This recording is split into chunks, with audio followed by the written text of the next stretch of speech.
fingers down my spine. Girl, you look mighty fine. Won't you rub your fingers down my spine? Girl, you look mighty fine. Won't you rub your fingers down my spine? Girl, you look mighty fine. Won't you rub your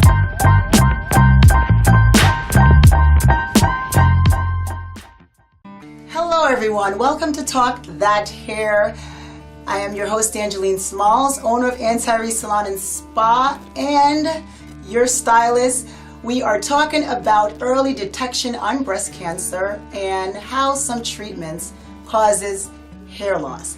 As we all know, this is Breast Cancer Awareness Month. And for those who don't know, Wigs by Angeline donate wigs to cancer patients who have lost their hair to chemo on an annual basis. So you're watching Talk That Hair every Tuesday at 2 p.m. We are broadcasting live from 381 Main Street, Poughkeepsie, New York.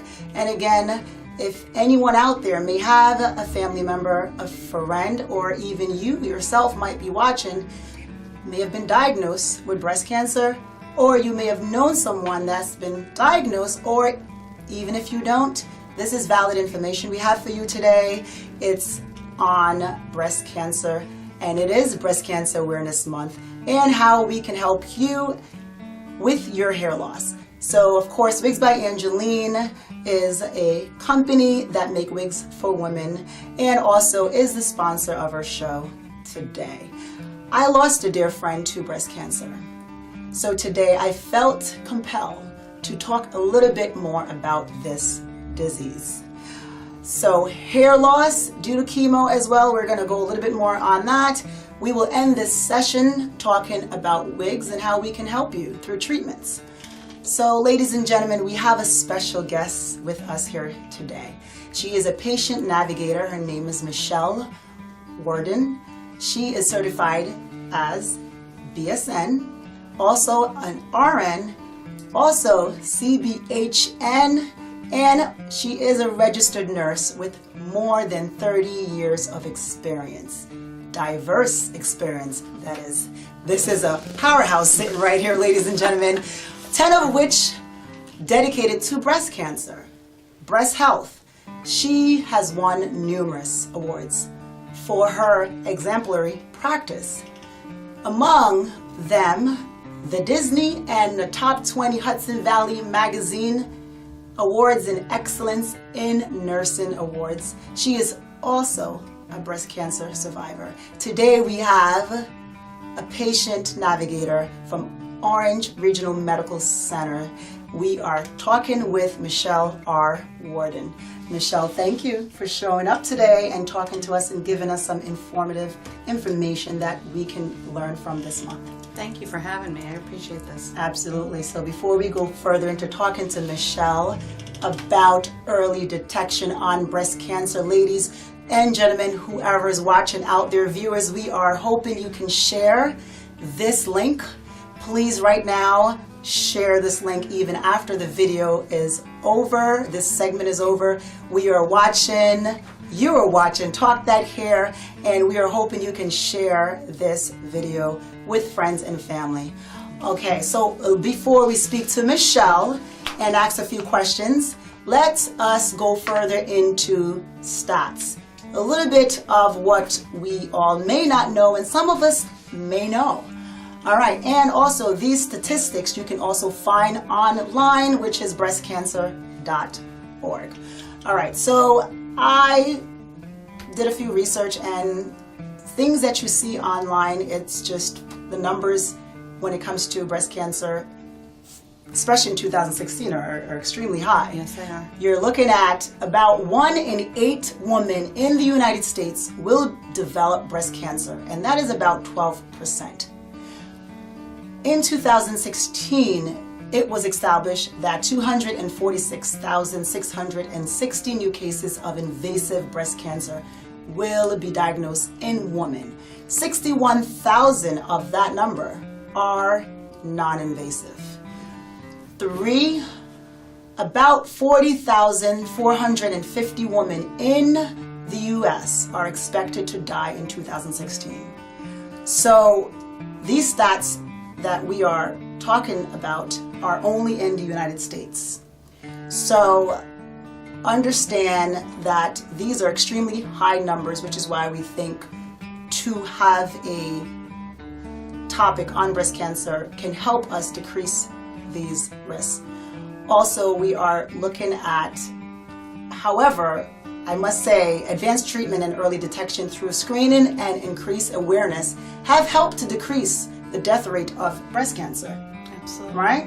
Absolutely. So what I must say is that besides lung cancer, though, what I'm understanding, besides lung cancer, breast cancer is really one of the highest death when it comes to women. Yeah, second out there next to lung cancer for women.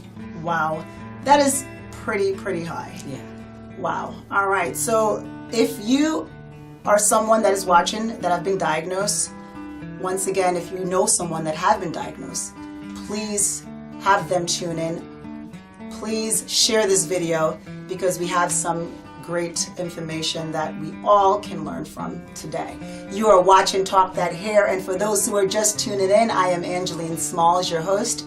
I'm your stylist and also owner of Antares Salon and Spa, and the sponsor for today's show is Wigs by Angeline. And for more information, you can go to wigsbyangeline.com. So let's get into asking Michelle a little bit more about what she does and how she can help us be more informed. So as far as risk factors, Michelle, what are the risk factors for breast cancer? I think the first and foremost one is going to be that you're a woman. And So just being a woman, just that being is a woman just is one your of our very risks. first risk factors. Can you believe that? Wow. I think the second is mostly women over the age of 50. Okay. As we age, we're more prone to. So I think that's the next biggest one out there for us. There's definitely some things as far as hereditary factors are concerned, as far as family history is. Also, women who have had previous treatment for non-Hodgkin's lymphoma or lymphoma in general, where they have had radiation to their chest, has a predisposing factor to breast cancer. So they're the women that want to be, watched more carefully at a younger age. And just some of the normal things that we do, our weight, and some things that we'll be able to change going forward. But definitely weight, alcohol, nutrition is huge. Early menstruation, that's another big one for us. Oral contraceptives, Wow. if you can believe that. Wow. So definitely some risk factors out there that I think we have the ability to change. Okay, so we are able to change it. I think we are. Okay. I mean, there's some things that we can't, but that just means we have to watch them at an earlier age. Which brings me to my next question. Ladies, are you hopefully, once again, we're all sharing this link because this is valid information. As we have Michelle Warden here from Orange Regional Medical Center giving us all this information, we are hoping you can definitely continue to share this video. Also, you are watching after the talk. We are here with Michelle Warden. Once again, she is a patient navigator and educating us on early detection, which we're also going further into how some of the treatments can cause us to lose our hair to chemotherapy. All right, so my next question to you, Michelle, is how can we minimize our risks? I think becoming more aware and becoming more resourceful and being educated on what is out there and what we should be doing as women for our bodies. I think it's really important that you get to know the lay of the land and get to know your breast. It's very important to do self-breast exam, to have a clinical breast exam each year, especially after the age of 40, from your primary care physician. Every year, ladies. Absolutely. I don't mean to cut her off, every single year.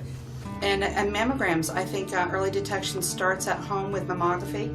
And if you have family history, that changes for you a little bit, about 10 years earlier than normal. But most definitely, those are the things that we what we want to be able to do. We want to be able to minimize the risk by watching specific things. I think our dietary habits are huge. I know that we, want to maintain a healthy lifestyle. Activity is, again, very, very important. 20 minutes of exercise daily can really help to minimize, our estrogen levels, our obesity. So that in itself will help minimize our risk of developing a breast cancer. Okay. Wow. It's pretty big.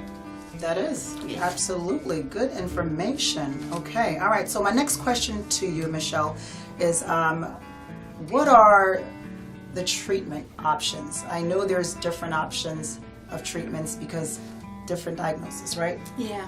So what are the options when it comes to treatments? I think the first treatment that most of us would say would be surgical intervention.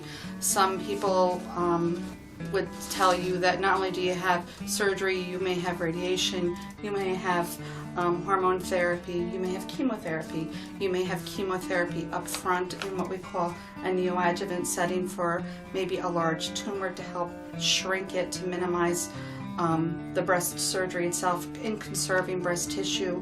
But there are some of the treatment options that are out there. There is complementary and alternative therapies for women because some women choose different pathways. But definitely first would be in diagnosing what was happening, figuring out the type of cancer, the stage of cancer, Okay. and then from there it takes a pathway of usually surgery, then potentially radiation or chemo, then hormone therapy. Wow. For 5 years. So there are different stages. Absolutely. And the aggressive stage would be a stage 4 or a 5. stage 4 or yeah. 5. At what point do you go, not even you go, but your surgery comes into play? What stage would that be? It could be at any stage. Sometimes we're actually diagnosing people at a high risk stage where they may have a papilloma or an ADH, where that would require a surgical excision, and it could stop right there. But some things more of a stage 1 where you have more of a mass or an invasive component, then definitely a lumpectomy or a partial mastectomy. For some women who have multicentric disease, which is more disease within that breast, may require a mastectomy. So it's so important to meet that surgeon, to kind of go over the plan, to find out what the options are, because there are many options out there for women. Well, before we continue talking about more of the treatment options with Michelle Gordon from Orange Regional Medical Center, you're watching Talk That Hair. For those who may have questions, please do not forget to inbox us any questions you may have, because after Talk That Hair, we would like for you to tune in to After the Talk, which is after this segment. You will be able to know all of the answers to your questions. So of course, please inbox us any questions you may have. We are going further into talking about treatment options. In today's show, we're talking about early detection on breast cancer and also some of the treatments due to chemo that can cause hair loss. And further, and at the end of the show, we'll talk more about Wigs by Angeline, which is a sponsor for our show today. And of course, Wigs by Angeline is a company that can help you with your hair loss during such tragic time in your life. Absolutely. It's such Yes. an important topic. Absolutely. We all should definitely, like I said, it doesn't discriminate. Just one of the risks alone is just being a woman. Sure. So we are all mothers, sisters, aunts, friends. So this can happen to any one of us. So before we go further into treatment options and a little bit more on that, I always hear more so that in African American that this disease is more like a higher number of us are being diagnosed. Is that true, and why is that? It's true. I think that a lot of it is that the type of cancer that African American women get is really, it's more aggressive. Okay. And, that's out there, and there's some hereditary links to that for them as well. Okay, wow. So for someone like myself and my family, it's important for us to definitely go out every year and set up our appointments to get checked. Absolutely. I would Yeah. say that would be first and foremost. Your mammograms are huge. Your history is very huge. Knowing history going backwards, it's pretty funny because there's lots of other things that can link you in, which we all just thought, oh, it's just breast cancer, but it's not. There are some genetic predispositions out there, I should say. Word's not coming out, but there are some things that we can actually diagnose in just genetic makeup, and can actually help you going forward, or even put you in a different category for maybe taking care of that issue ahead of time, so you don't have that problem down the road. Wow, so I have two odds against me here, being a woman and being African American. Yeah, that's... All right, wow, doesn't discriminate, guys. No, it does not. You are watching Talk That Hair with Angeline Smalls, your host. For those viewers are just tuning in, welcome to our show. We're talking with Michelle Warden from Orange Regional Medical Center. Today's show, we're talking about early detection on breast cancer and how some treatments may cause you to lose your hair. So back to the treatment options. Now, one you mentioned was surgery, and also a little bit more about, tell me about the chemo treatments, because that's where Wigs by Angeline comes in. Absolutely. We get a lot of phone calls right after talking with these patients, right after they see their oncology doctor, and they are have been told that they're going to lose their hair due to the chemo. What causes one to lose their hair to chemo? It's actually the treatments that they give. We're killing off some of the bad cells, in plain words, to get rid of the cancer, and along with that, some of the good cells will go as well. Yeah, I think the hardest thing is, one, you're telling a woman she has cancer, that their body image is changing just in surgery alone, and sometimes, a big surgery, even mastectomy, and they can sometimes get over that. But harder is yet to lose their hair. It really defines them as a woman. I believe. Absolutely. I see it every day. People look at them and say, you're sick. Yes. And it's actually let their little diagnosis out of the box, and that may be something they didn't want to share. Absolutely. So for what you do is huge. It's huge for women to take care of this issue, and we really like to recommend to them before it happens. Absolutely. Before the hair comes out. Sometimes there's different treatments, but 14 days after that first big treatment, your hair is going.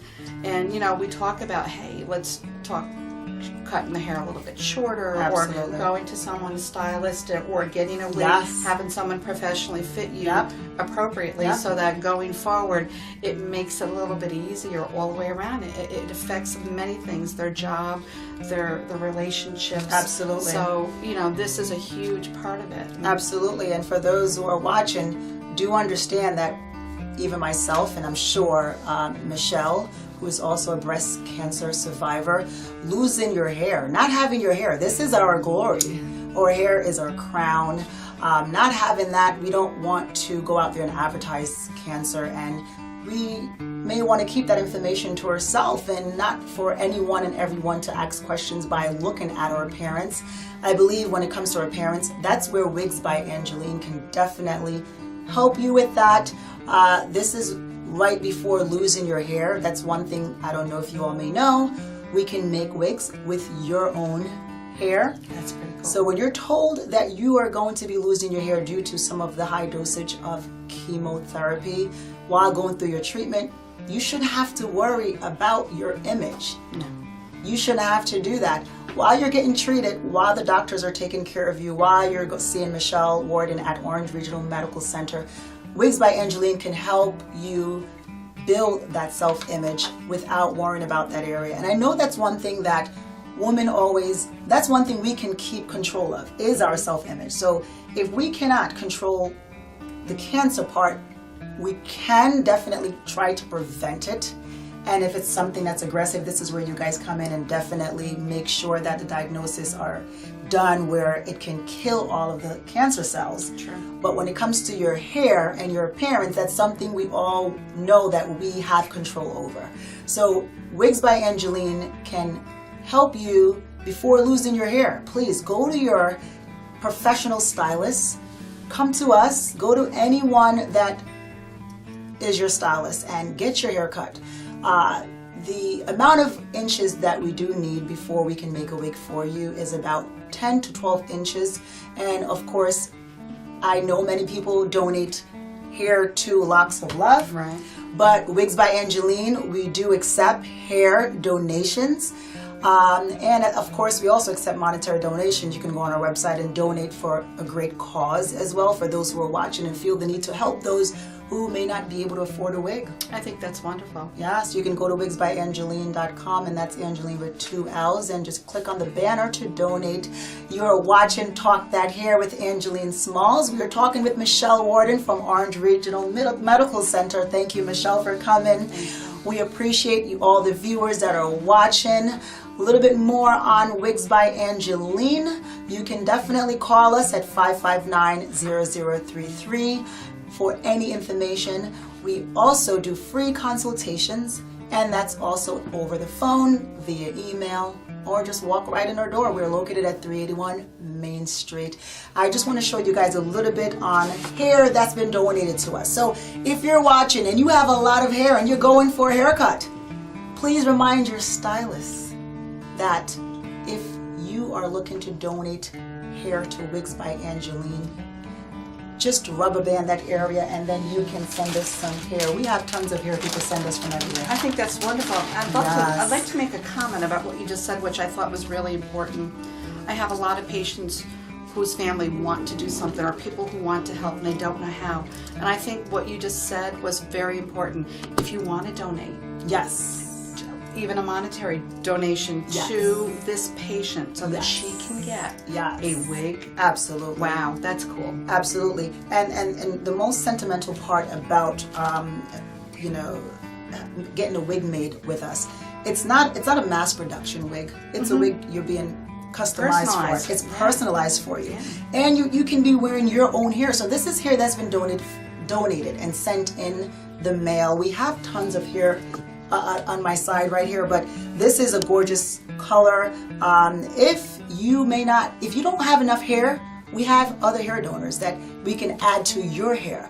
If you may want a different look, we have other hair donors that can give you that different look by us just blending and matching. And of course, during our free consultation with you, you can be able to have the perfect wig to suit your lifestyle and personality.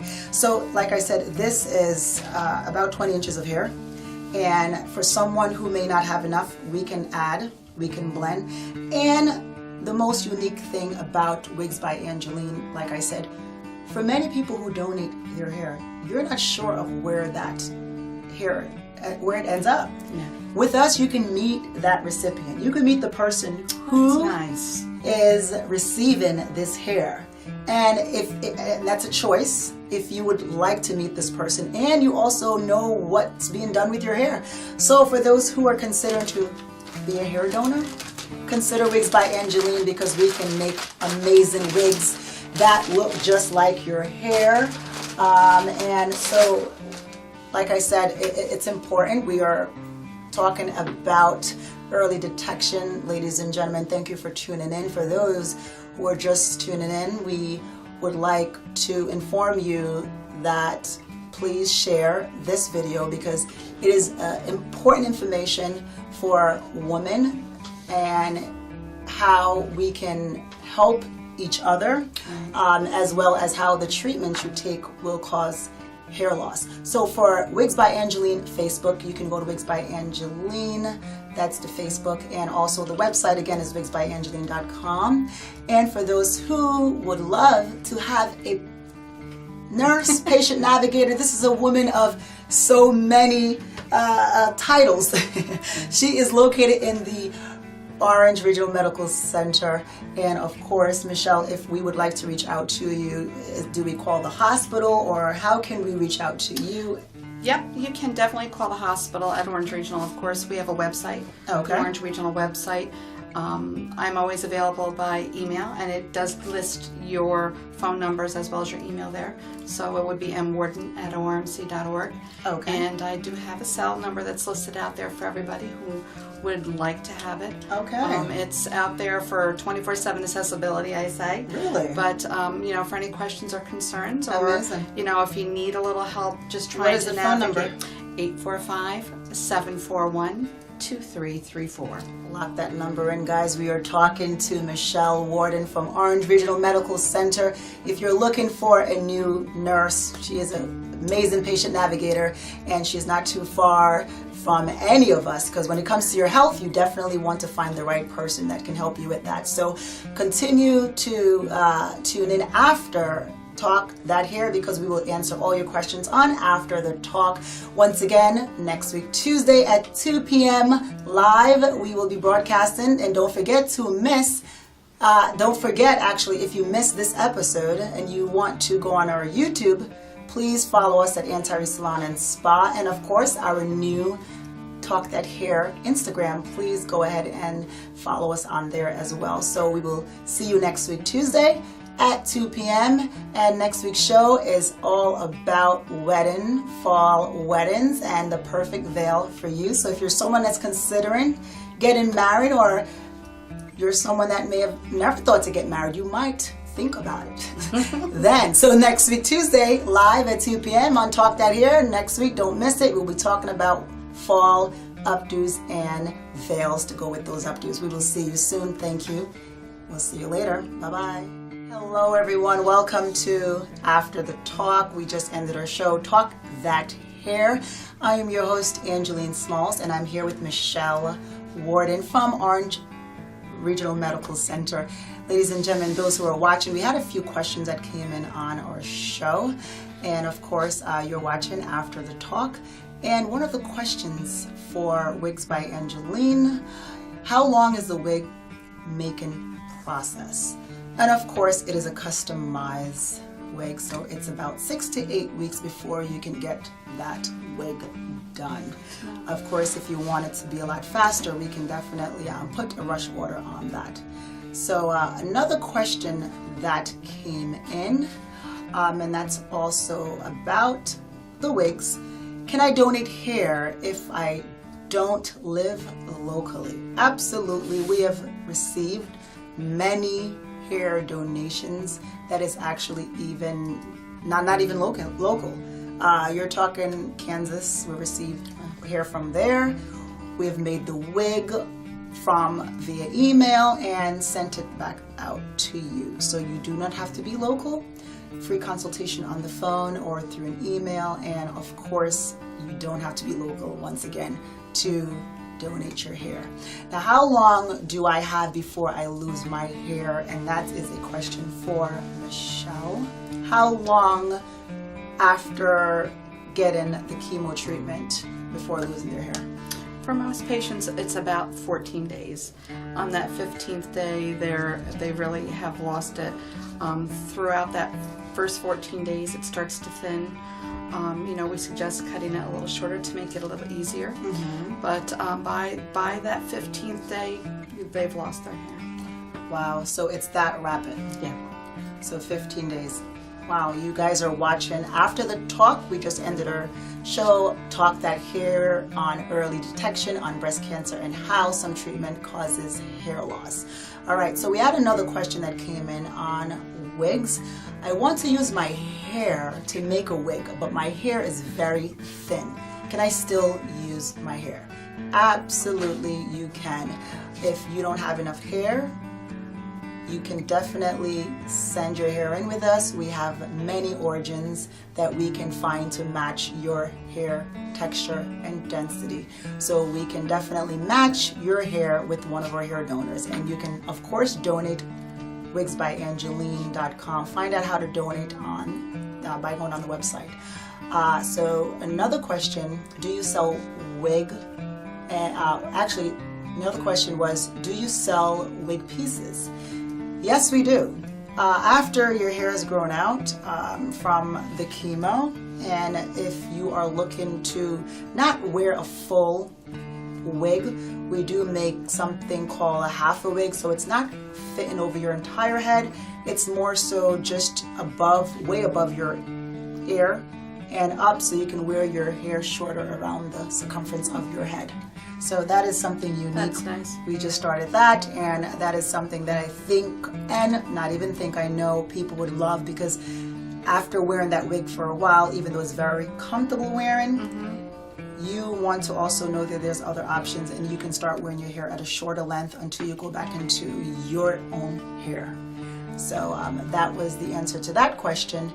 And also the next question is, do you only work with women with cancer? Good question. No, we work with every and anyone who have lost their hair, whether it's chemo, whether it's alopecia, whether it's any type of hair loss disease. So it's for anyone who may need to have a wig made. We can customize a wig for you. So it's not only for someone that may have cancer. Another question coming in, and that question is for Michelle. That question is, will chemo make you sick? That's a question coming in now. After taking chemo, does it make you ill for a while, or does it not? Like, how does that work? It's a good question. I think that most of your medical oncologists are really on top of their game anymore. They're preparing their patients prior to getting chemo. They're ordering medications for them, like antiemetics. I know it's a big concern. Am I going to be nauseous? Am I going to lose weight? Am I going to be sick? It is not the case like that anymore. Wow. There are a few that fall in that, but most patients they're prepped. So like They're prepped everything ahead of else, time. Like you everything else, you have they symptoms. can control it. It may affect some, may not affect others, Absolutely. right? Wow, because like I said, I know from dealing with many patients, when they come in to get their wigs washed or done on a frequent basis, sometimes right after the treatment, they may have to come in and see me like 3 or 4 days after, and then there's times they don't have to. They Right. can come right in after. And a lot of them, especially working women, plan it on a Thursday. They'll have their treatment. Friday, they might be fatigued. Saturday, they're home. Sunday, they're home. And Monday, they're back at it again. Absolutely. So, I've it's witnessed that. definitely come a long way. Absolutely. Okay, so there you have it. Now, let's talk about Wigs by Angeline and how you can definitely help us help others just by going to wigsbyangeline.com, and you can definitely, once again, donate just by clicking on the donate banner. And also we do accept hair donations as well. And thank you for watching After the Talk. We just ended our show, Talk That Hair. Do not forget to follow Wigs by Angeline on Facebook, and of course Talk That Hair on Instagram and on our social media, YouTube. If you missed this episode and you want to see our past episode, please subscribe to our videos on Antares Salon and Spa. We will see you next week, Tuesday at 2 p.m. You're watching After the Talk. Our show just ended on Talk That Hair, and once again, I am here with Michelle Warden. We appreciate you coming in. Thank you for having me. Thank you so much for giving us some important information that we can share with all of our viewers. Thank you all, and we will see you next week. Thank you.